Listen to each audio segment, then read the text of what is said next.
नमस्कार मित्रों, history research point पर आप सभी का स्वागत करता हूं। BPSC PGT history complete course open है। आप जानते हैं कि बीपीएससी टीआरई 3.0 का नोटिस आप लोग का रिलीज हो चुका है और यह परीक्षा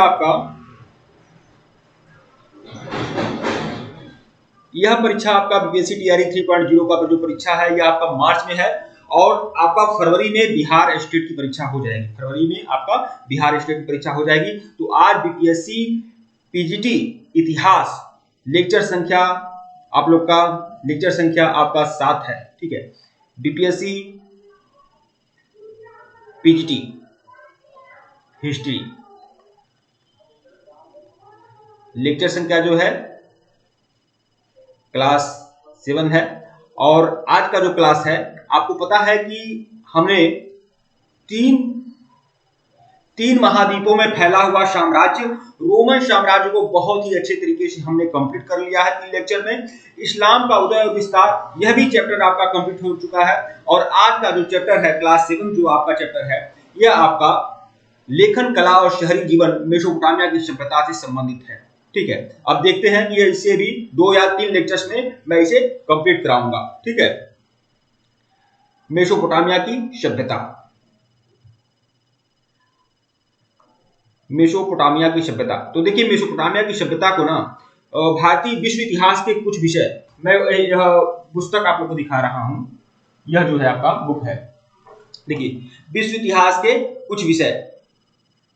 इस विश्व इतिहास के कुछ विषय, यह जो बुक है ना इसमें जो एक चैप्टर है लेखन कला और शहरी जीवन, यह मेसोपोटामिया की सभ्यता को इंगित करता है। तो आज का जो सेशन है आपका लेखन कला और शहरी जीवन मेसोपोटामिया की सभ्यता से संबंधित है और मैं पूरा हैंड रिटेन नोट्स आप लोगों को देने वाला हूं। यह देखिए, ये पूरा आपका हैंड रिटेन नोट्स है, पूरा का पूरा एनसीईआरटी कक्षा 6 से लेकर 12 तक की पूरी एनसीईआरटी आपको कंप्लीट कराई जाएगी।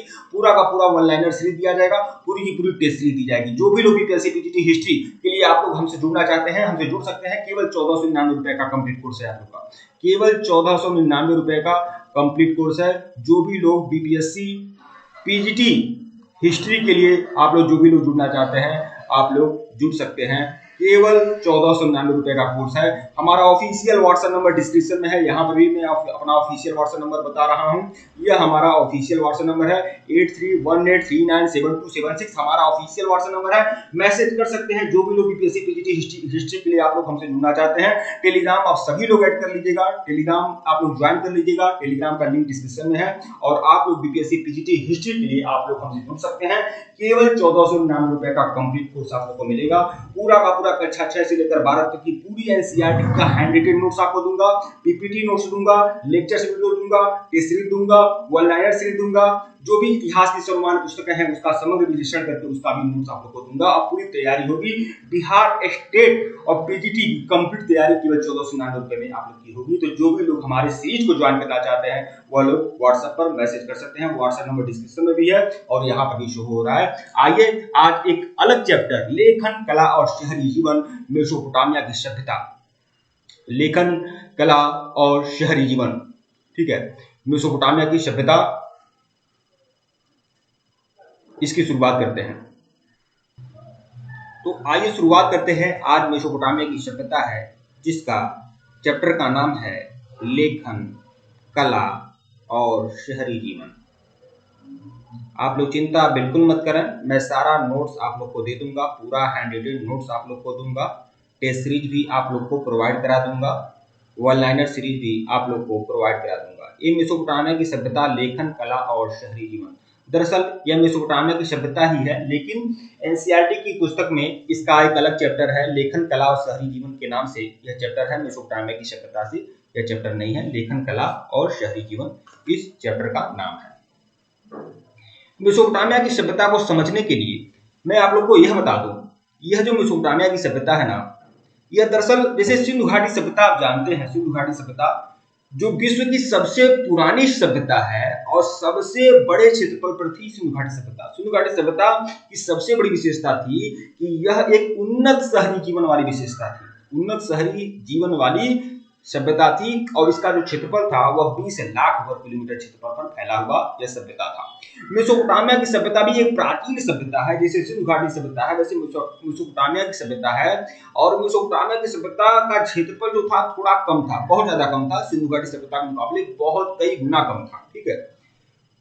और लेकिन यहाँ पर यह मेसोपोटामिया की सभ्यता में शहरी जीवन का विकास हुआ था। शुरुआती जो शहरी जीवन का विकास है वह मेसोपोटामिया की सभ्यता से ही शुरू हुआ था। अब आप कहेंगे कि भाई सिंधु घाटी सभ्यता में शहरी जीवन है, तो सिंधु घाटी सभ्यता में उन्नत शहरी जीवन की विशेषता पाई जाती है। सिंधु घाटी सभ्यता में सुदृढ़ उन्नत शहरी जीवन की विशेषता पाई जाती है, जबकि शहरी जीवन का जो विकास हुआ था वह मेसोपोटामिया की सभ्यता से हुआ था, ठीक है। और मेसोपोटामिया की सभ्यता कम क्षेत्रफल फैली थी, जबकि सिंधु घाटी सभ्यता बहुत बड़े विशाल क्षेत्रफल पर फैली हुई थी। हम मेसोपोटामिया, दरअसल ये जो मेसोपोटामिया है इसका शाब्दिक अर्थ क्या है? शाब्दिक अर्थ क्या है? मेसोपोटामिया की सभ्यता का शाब्दिक अर्थ क्या है? ठीक है, मेसोपोटामिया का शाब्दिक अर्थ क्या है? तो मेसोपोटामिया जो है दो शब्दों से मिलकर बना है। एक है मेशोस, एक आपका मेशोस है, और फिर आपका एक आपका पोटैमोस। मेशोस और पोटैमोस दो शब्दों के मिलन से यह आपका शब्द बना है, यह आपका शब्द बना है मेसोपोटामिया, मतलब मेशोस और पोटैमोस। मेशोस का मतलब क्या है? मेशोस का अगर शाब्दिक अर्थ देखा जाए तो इसका मतलब होता है मध्य, ठीक है। और पोटैमोस का मतलब होता है नदी, ठीक है। मतलब मेसोपोटामिया का मतलब क्या निकल रहा है भाई? मतलब नदी का मध्य भाग, नदी का मध्य भाग। मेसोपोटामिया का मतलब ये होता है, मेशोस का मतलब मध्य और पोटैमोस का मतलब नदी, मतलब नदी के बीच का भाग, नदी के मध्य का भाग। आपको पता है कि हिंदी में हमारे देश में नदी के बीच के भाग को क्या कहते हैं? नदी के बीच के भाग को दोआब कहा जाता है, दोआब, ठीक है, दोआब। ये मध्यकालीन शब्द है दोआब। दोआब का मतलब क्या होता है? आब का मतलब होता है पानी, आब का मतलब होता है पानी, मतलब दो नदियों के बीच का क्षेत्र का जगह, दो नदियों के बीच का भाग, दो नदियों के बीच का क्या होगा? का भाग, ठीक है, दो नदियों के बीच का भाग को हम दोआब कहते हैं। भारत में गंगा जमुना का दोआब, जैसे भारत में क्या है, गंगा जमुना का दोआब ज्यादा फेमस है, ठीक है। गंगा दोआब में क्या होता है? दोआब में जैसे दो नदियों के बीच का भाग होता है तो दोनों नदियां अपनी उपजाऊ मिट्टी को बीच में लाकर रख देती हैं, जिससे क्या होता है?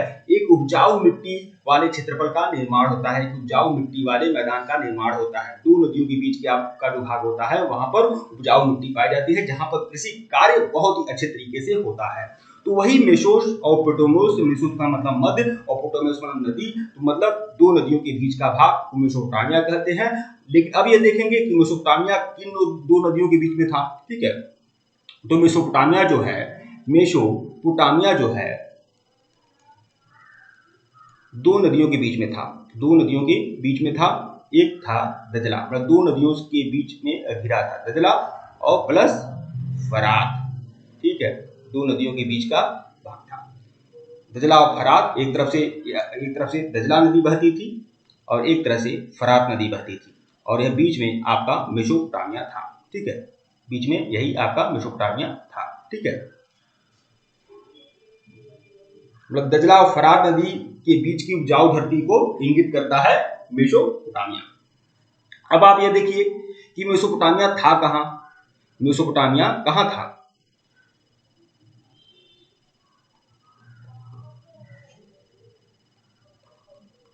मतलब यह जो सभ्यता है मेसोपोटामिया, असल में इसका मूल क्षेत्र कहाँ है, कहाँ था, मतलब किस देश के भाग को मेसोपोटामिया कहा जाता था? यह सभ्यता जो थी, यह प्राचीन सभ्यता जो थी, कहाँ पर पल्लवित और पुष्पित हुई थी? क्या यह चीन में थी, इंग्लैंड में थी, जर्मनी में थी, रूस में थी, इराक में थी, ईरान में थी, सीरिया में थी, अफगानिस्तान में थी? कहाँ पर यह सभ्यता थी भाई? जहां पर मेसोपोटामिया कोई ऐसा वैसा जगह नहीं है, ऐसी वैसी सभ्यता नहीं है। यह वह सभ्यता है जहां पर शहरी जीवन का विकास हुआ था, उन्नत शहरी जीवन नहीं था, यहाँ पर शहरी जीवन का विकास हुआ था। पहली विशेषता, उन्नत शहरी जीवन का विकास यहीं से हुआ। यहाँ पर गणित एवं खगोल विद्या का विकास हुआ।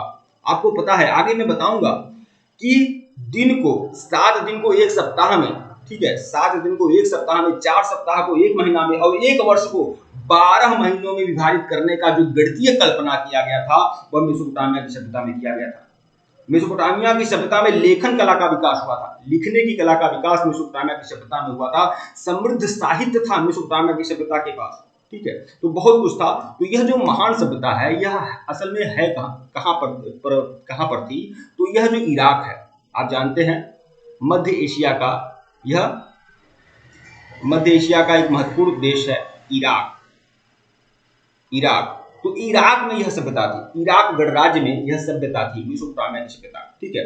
लेकिन ऐसी बात नहीं है पूरे इराक में फैली हुई थी, इराक के कुछ भागों में मतलब बहुत छोटी सभ्यता थी क्षेत्रफल के हिसाब से देखा जाए तो यह इराक गणराज्य का भाग था मेसोपोटामिया। मतलब आज जहां इराक है ना, आज जहां इराक है वहीं पर कभी यह महान सभ्यता थी मेसोपोटामिया की सभ्यता, ठीक है, इराक गणराज्य का ही भाग था।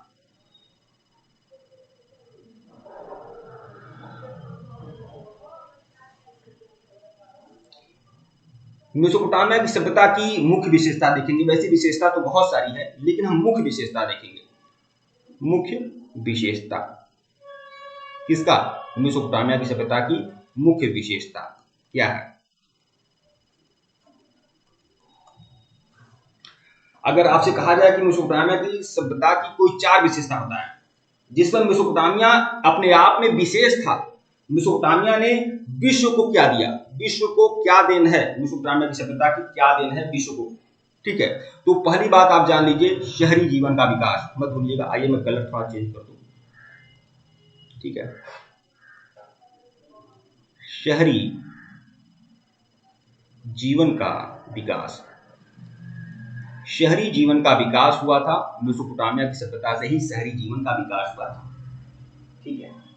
शहरी जीवन का विकास यहीं से हुआ, पहली विशेषता। दूसरी विशेषता जो है समृद्ध साहित्य। समृद्ध साहित्य मतलब साहित्य की दृष्टि से मेसोपोटामिया के पास अच्छे साहित्यकार थे, साहित्य का भी विकास हुआ था मेसोपोटामिया की सभ्यता में। दरअसल बात यह है कि मेसोपोटामिया की सभ्यता में लेखन कला का विकास हुआ। जब लेखन कला का विकास हो जाएगा, लिखने की कला का विकास हो जाएगा तो जाहिर सी बात है साहित्य लिखे जाएंगे, तो समृद्ध साहित्य का विकास हुआ था, ठीक है, समृद्ध साहित्य का विकास हुआ था। फिर देखिए तीसरी विशेषता जो बहुत ही अपने आप में, जिस पर अपने आप में यह रहस्य की चीजें हैं कि गणित व खगोल विद्या का विकास, गणित व खगोल विद्या का विकास।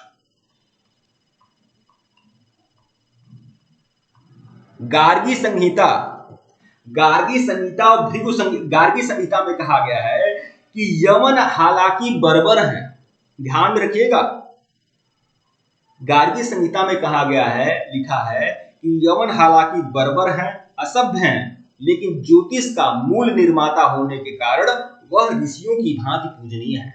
ये बात एक गार्गी संहिता में कही गई है। आज जो ज्योतिष आप लोग देखते हैं, भारतीय ज्योतिष, यह आपका मेसोपोटामिया की सभ्यता की देन है, यमन लोगों की देन है, ठीक है।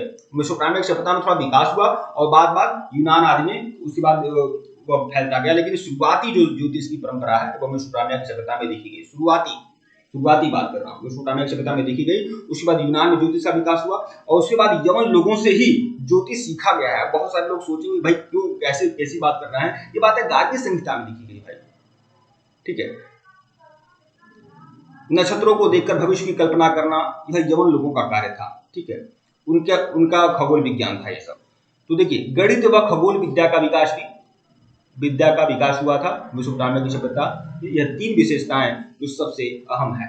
सप्ताह को 7 दिनों में, महीने को 30 दिन में, 4 सप्ताह में, और वर्ष को 12 महीनों में विभाजित करने की जो संकल्पना किया गया था वह मेसोपोटामिया की सभ्यता में किया गया था। तो यह 3 बड़ी विशेषता मेसोपोटामिया की सभ्यता की है।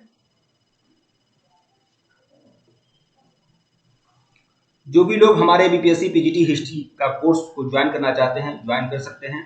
हमारा ऑफिशियल व्हाट्सएप नंबर डिस्क्रिप्शन में दिया गया है। अब अगला तथ्य देखेंगे, मेसोपोटामिया की भाषा क्या थी। मेसोपोटामिया की भाषा, क्योंकि जो लेखन कला का विकास हुआ था, जो साहित्य लिखे जाते थे वह किस भाषा में लिखे जाते थे, और बोलचाल की भाषा क्या थी। विशेष रूप से मैं यह बात करूंगा कि बोलचाल की भाषा क्या थी मेसोपोटामिया में, ठीक है, मेसोपोटामिया की भाषा क्या थी। देखिए यहाँ पर 3 भाषाओं का प्रयोग हुआ समय समय पर। जैसे जैसे आप जानते हैं कि जैसे जैसे समय बदलता रहता है, नई नई भाषाओं का विकास होता रहता है। जैसे अगर 1000 वर्षों का इतिहास देखें हमारे देश का, तो शुरुआती समय में शुरुआती समय में संस्कृत भाषा था, बहुत सारे देशी भाषा थे, ठीक है। जैसे 1000 वर्षों का देखा जाए, शुरुआती समय में संस्कृत था, तमिल तेलुगु मलयालम कन्नड़ आज भी है और कल भी थी, ठीक है। लेकिन उसके बाद कई सारी इस भाषाओं का मिश्रण हो गया, कई सारी भाषाएं भी प्रयोग में प्रचलन में आई। जब मुसलमान आक्रांता आए, जब तुर्की आए, फारसी लोग आए, वो फारसी लेकर आए, फिर उसके बाद तुर्की आया, फिर उसके बाद फारसी मुगल साम्राज्य में फारसी जो थी वह राज्य की भाषा हो गई, ठीक है। फिर अंग्रेज आए तो साथ अपने अपने अंग्रेजी लाए, ठीक है। और उसके पहले आपका हिंदी भाषा का विकास हुआ। भारतेंदु हरिश्चंद्र जो आधुनिक भारत के जनक माने जाते हैं, आधुनिक भारत के साहित्य के जनक माने जाते हैं भारतेंदु हरिश्चंद्र, उन्होंने हिंदी भाषा को परिष्कृत किया, हिंदी भाषा को और परिष्कृत किया, तो आज हिंदी राजभाषा मानी जाती है। तो इसी तरह से समय के कालचक्र में कई सारी भाषाएं उत्पन्न होती हैं, ठीक है, कई सारी भाषाओं का विकास होता रहता है। तो मेसोपोटामिया की भाषा में सबसे पहले सुमेरियन भाषा आई। सबसे पहले मेसोपोटामिया की सभ्यता में सुमेरियन भाषा का प्रयोग हुआ, ठीक है, सुमेरियन भाषा, ठीक है। और उसके बाद सुमेरियन भाषा के बाद भाषा का विकास होता गया। उसके बाद अक्कटी भाषा आया, अक्कटी भाषा का प्रयोग होने लगा, विकास हुआ। उसके बाद आरमाई भाषा का विकास हुआ, आरमाई भाषा का विकास हुआ। पहले शुरुआत में सुमेरियन भाषा, फिर अक्कटी भाषा और फिर आरमाई भाषा का विकास हुआ। आरमाई भाषा का जो विकास हुआ था वो 1400 बीसी की लगभग हुआ था। 1400 बीसी में आरमाई भाषा का विकास हुआ, आरमाई भाषा। अब आरमाई भाषा से आप लोग परिचित होंगे। सम्राट अशोक का जो गांधार में अभिलेख मिला हुआ है, सम्राट अशोक का जो अभिलेख अफगानिस्तान में मिला हुआ है, वो आरमाइक भाषा में ही है, आरमाइक भाषा में ही है। तो यह जो आरमाइक भाषा जिसमें सम्राट अशोक के अभिलेख हैं, अफगानिस्तान में प्राप्त जो अभिलेख हैं वह सम्राट अशोक की, वह आरमाइक भाषा में ही है।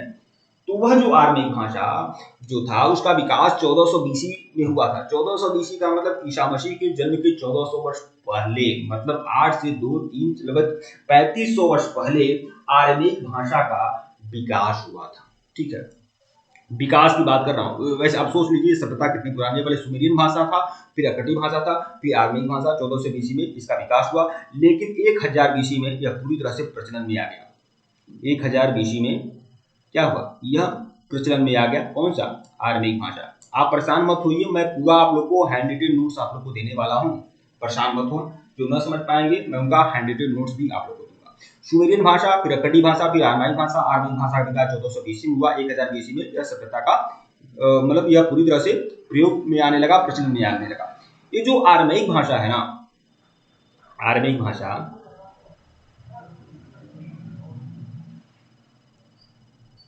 ये जो आरमाइक भाषा है यह आपका हिब्रू भाषा से थोड़ा बहुत मिलता है, हिब्रू भाषा से मिलता जुलता है, ठीक है। हिब्रू भाषा से क्या है, मिलता है, हिब्रू भाषा से समानता है। हिब्रू भाषा क्या कहेंगे, तो हिब्रू भाषा एक प्राचीन भाषा है, ठीक है। हिब्रू भाषा जो है यह प्राचीन भाषा है। आज भी इराक ईरान के कुछ क्षेत्रों में हिब्रू भाषा बोली जाती है। जैसे संस्कृत प्राचीन भाषा है, वैसे आपका हिब्रू भाषा भी आपका प्राचीन भाषा है, ठीक है। आज भी इराक के बहुत सारे क्षेत्रों में हिब्रू भाषा बोली जाती है, लेकिन वह संस्कृत से पुरानी नहीं है। संस्कृत तो बहुत पुरानी भाषा है। संस्कृत को तो देव भाषा कहा जाता है, सबसे पुरानी भाषा है। वैसे ही संस्कृत के ही मुकाबले हिब्रू भाषा है जो सबसे पुरानी प्राचीन भाषा मानी जाती है, और हिब्रू भाषा से ही समानता आरमाइक भाषा का है, ठीक है। तो यह आप लोगों ने भाषा का विकास, मेसोपोटामिया की भाषा कैसी थी, और सुमेरियन, अक्कडी, फिर आरमाइक, ये आप लोगों ने देख लिया, ठीक है।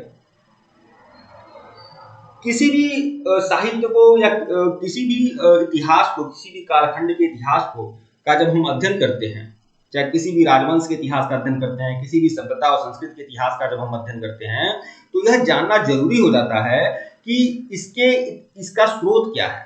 तो मेसोपोटामिया की सभ्यता का स्रोत क्या है, ऐतिहासिक जानकारी का स्रोत क्या है। मेसोपोटामिया की मेसोपोटामिया के इतिहास का स्रोत। ठीक है, यहाँ देखेंगे कि कहाँ कहाँ से कौन कौन से माध्यम से मेसोपोटामिया के बारे में जानकारी होता है।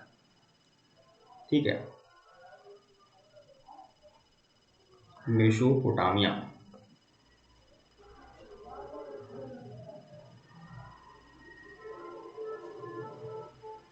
मेसोपोटामिया की ऐतिहासिक जानकारी का स्रोत क्या है?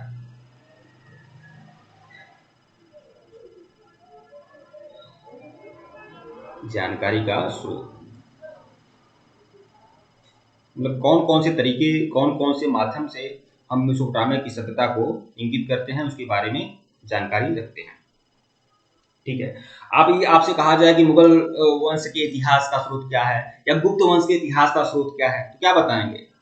अरे यार, इमारतें हैं, धातु धातु है, मुद्राएं हैं, आभूषण हैं, शिलालेख हैं, साहित्य हैं, विदेशियों का विवरण है, यही सब तो होता है किसी भी इतिहास को जानने के लिए। अब मेसोपोटामिया के इतिहास जानने के लिए कौन कौन से स्रोत हैं, तो यह देखिए मैं आपको बता रहा हूं। ऐसे ही इमारत, ठीक है, इमारत जो है वह मेसोपोटामिया की सभ्यता का इतिहास का स्रोत है। थोड़ा सा बड़ा कर लेते हैं।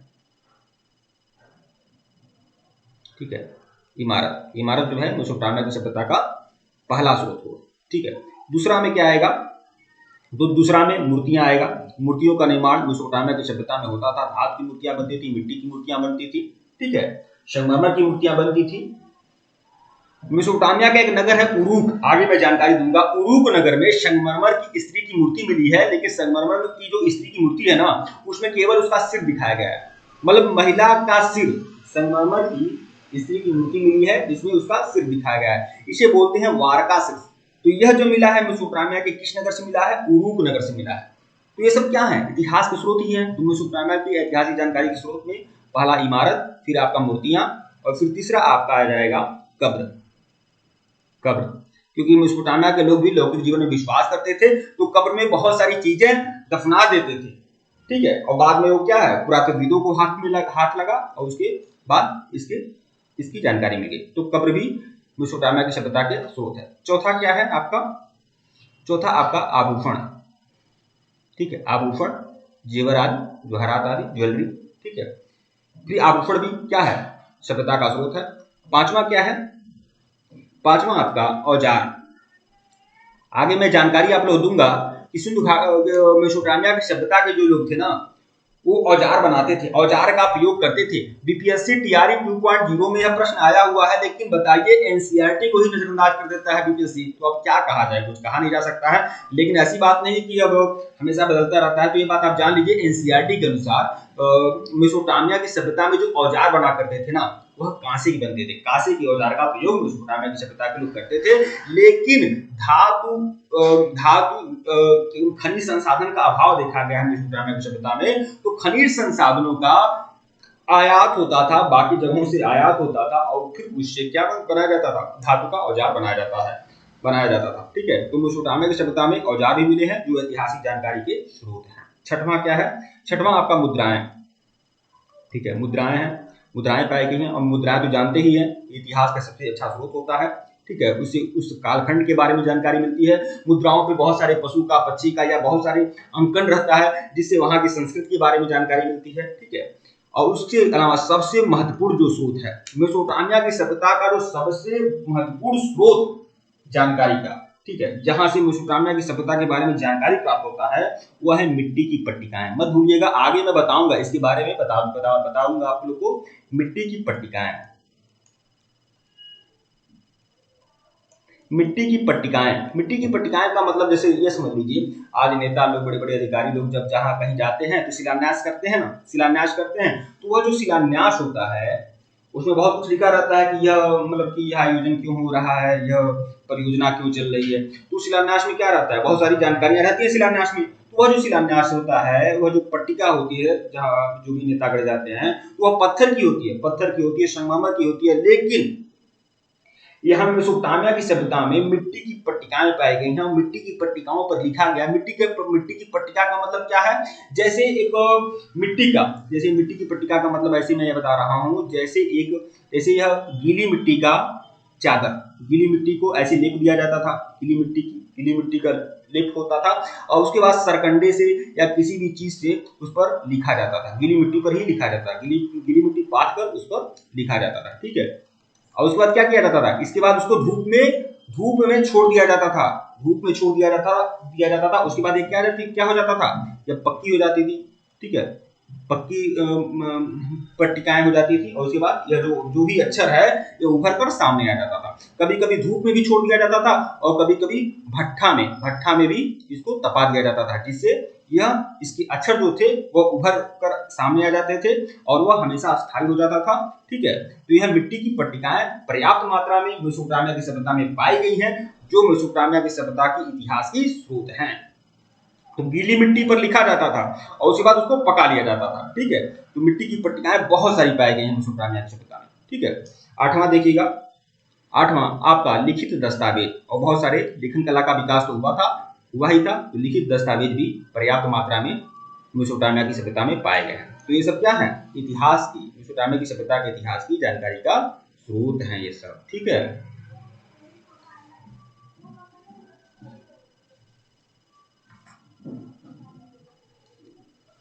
अब हम देखेंगे मेसोपोटामिया की भौगोलिक स्थिति, मेसोपोटामिया की भौगोलिक स्थिति। ठीक है, चलिए हम अगले वीडियो में अब इसकी चर्चा करेंगे, यह वीडियो थोड़ा सा लंबा हो गया। ठीक है, ऐसे धीरे धीरे आपको सारे वीडियोज मिलते रहेंगे, ये सब आप लोग देख लीजिए, सब सारे नोट्स आपको मिल जाएंगे। ठीक है, मैं इसके अलावा, यह तो आपका नोट्स ऐसे ही है। ठीक है, मैं इसके बहुत ही बढ़िया मेंटेन अच्छे तरीके से नोट्स है, ये सारे नोट्स आपको मिल जाएंगे, इसी नोट्स में से ही मैं आप लोग को लेक्चर्स दे रहा हूँ। ठीक है, तो ये सब कुछ आप लोग को मिल जाएगा। जो भी लोग हमारे कोर्स को ज्वाइन करना चाहते हैं ज्वाइन कर सकते हैं, हमारे ऑफिशियल व्हाट्सएप नंबर पर मैसेज कर सकते हैं, ऑफिशियल व्हाट्सएप नंबर डिस्क्रिप्शन में दिया गया है, आप मैसेज कर सकते हैं जो भी लोग ज्वाइन करना चाहें। ठीक है, हमारा ऑफिशियल व्हाट्सएप नंबर डिस्क्रिप्शन में दिया गया है, यहाँ पर भी बता दे रहा हूँ, ये हमारा ऑफिशियल व्हाट्सएप नंबर है।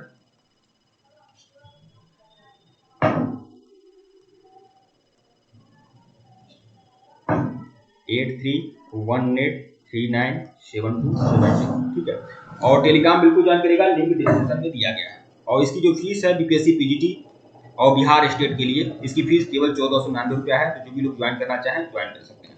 धन्यवाद आप।